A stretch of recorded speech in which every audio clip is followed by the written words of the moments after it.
এই ধরনের যদি আপনার কেক পাই, ধোঁয়াটা দিয়ে না, ছবিগুলো আসবে ভিডিওটা। আমি মনে করি যে আপনার তো মজা। আপু আপনি আবার একটু খাওয়াই দেন। আপনি একটু বসুন।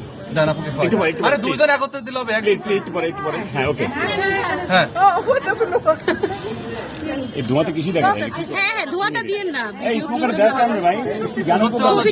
এই আপু এই যে আপনার প্রশংসা করলো রোজেনা আপু, কেমন লাগছে? এটা অনেক বড় একটা পাওয়া, অবশ্যই এটাই অ্যাচিভমেন্ট। তার মানে আপনার হাতে যে জাদু আছে আজকে স্বীকার করলেন। না, এটা অবশ্যই যাবে। কখনোই অস্বীকার করি না। জাদুর বলেই তো এখানে আসতে পারছে জিনিসটা। যারটা তো আমি একটু খাইয়ে দিই। আপু তোমার মাথাটা একটু সরাও।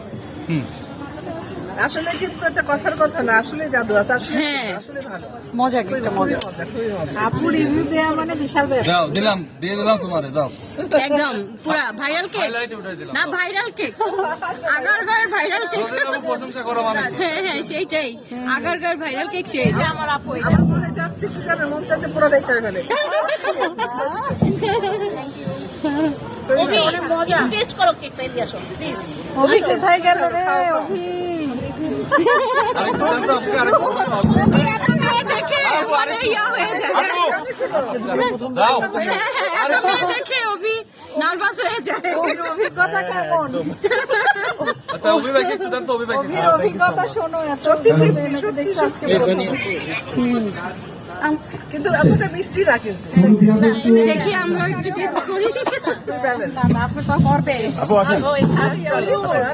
সামিয়া কেক খেয়ে বুঝলাম না।